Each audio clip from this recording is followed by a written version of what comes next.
देखिए, सबसे पहले तो ये जो पूरा मैटर है वो अंडर इन्वेस्टिगेशन है और पुलिस इसको सही तरीके से इन्वेस्टिगेशन कर रही है। और पहले ये एक्सीडेंटल डेथ रजिस्टर हुआ था और बाद में इसमें मर्डर एंगल पे पुलिस ने इन्वेस्टिगेशन शुरू किया जो अभी चल रहा है। जहाँ तक हमारी क्लाइंट हिंसिया वो हर तरीके से कोऑपरेट कर रही है इन्वेस्टिगेशन में, ताकि पुलिस जो है एक प्रॉपर कंक्लूजन पे पहुंच सके और एक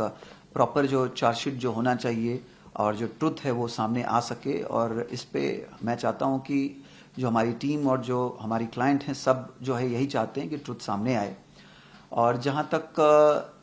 उनके स्टेटमेंट का सवाल है या सबमिशन का सवाल है जो पुलिस स्टेशन में, तो मैं बताऊं कि जो कानून है, जो सेक्शन 23 है बीएसए का, जो पुराना हमारा कानून Indian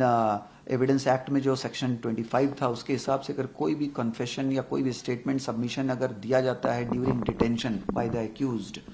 before the police station, तो उसको एडमिसिबल एविडेंस नहीं माना जा सकता है कोर्ट में, अनलेस एंड अनटिल जो एक्यूज्ड है वो मैजिस्ट्रेट के सामने कोई इस तरीके का जो है कन्फेशन दे, वो भी एक क्लोज रूम में जहां पे एक भी पुलिस ऑफिशियल नहीं होने चाहिए। तो ये एक कानून है। दूसरी बात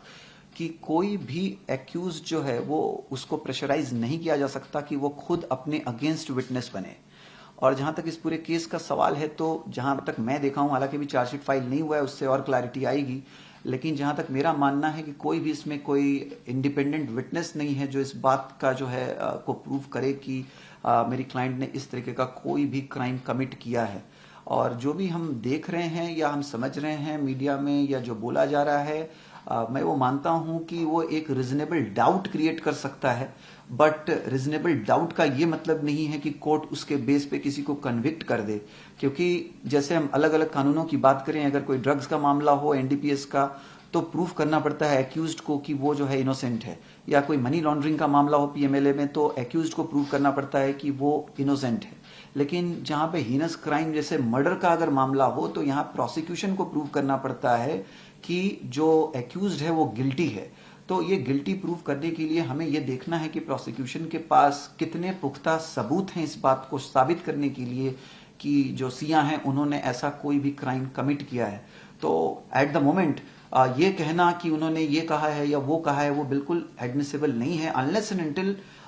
जो इन्वेस्टिगेटिंग एजेंसी है वो उसके बात को या सबमिशन अगर उन्होंने किया भी है, तो उसको साबित करने के लिए कोई सब्सटेंशियल सपोर्टिंग एविडेंस अगर प्रोड्यूस करे कोर्ट में। तो मुझे लगता है कि अभी ये matter since it is under investigation, हम इंतजार कर रहे हैं कि इसमें जो है चार्जशीट फाइल हो, और चार्जशीट के बाद ही जो है पूरी तरह से इसमें क्लैरिटी आ पाएगी कि क्या एग्जैक्टली हुआ था। और हम सब यही चाहते हैं कि इसमें जो है जस्टिस मिले, चाहे वो विक्टिम हो, उसकी फैमिली हो, या एक्यूज्ड हो या उसकी फैमिली हो, सबको इसमें न्याय मिले, इंसाफ मिले। और जो लोग हैं, जो सिटीजन्स हैं, वो भी जो इस केस को देख रहे हैं, वो भी चाहते हैं कि इसमें जो है सच्चाई सामने आए और एक जो है जस्टिस मिले हर एक को, ताकि ये जो है एक ऐसा जजमेंट आए जो लगे कि हाँ ये पूरी तरीके से जो है सही है। और इसमें ट्रायल का भी जो है एक राइट होता है एक्यूज का, जो मेरे क्लाइंट का भी एक फेयर ट्रायल का उसका राइट है as per the constitution of our country. और मैं चाहता हूं कि फेयर ट्रायल हर एक एक्यूज को मिलना चाहिए, और हम फेयर ट्रायल के लिए जितना हो सकेगा हम भी चाहेंगे कि हम ट्रायल कोर्ट को असिस्ट करें इस पूरे मैटर में,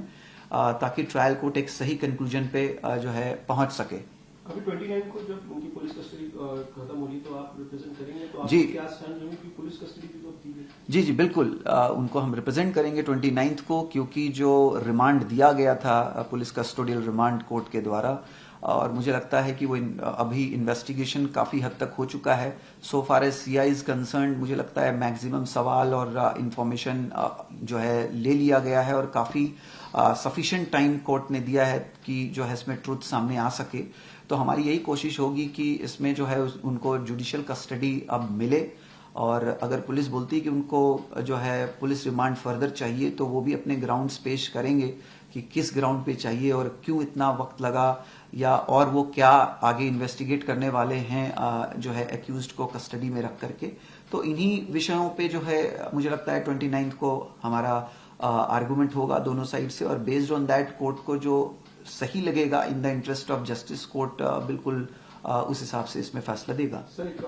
सवाल ये भी है कि सर्कमस्टेंशियल एविडेंस की बात कर रही है पुलिस, और साथ ही कह रही है कि कबूल किया है, जो गुनाह उन्होंने कबूल कर लिया है, उसको कैसे डिफेंड करेंगे? जी देखिए, कोई भी जो वो बोल रहे हैं कि कबूल करने वाली बात, तो मैंने जो बताया आपको ऑलरेडी कि सेक्शन 23(1) जो है बीएसए का, वो साफ बोलता है कि इस तरीके का कोई कबूलनामा, इसको सबूत बिल्कुल नहीं माना जा सकता क्रिमिनल लॉ में।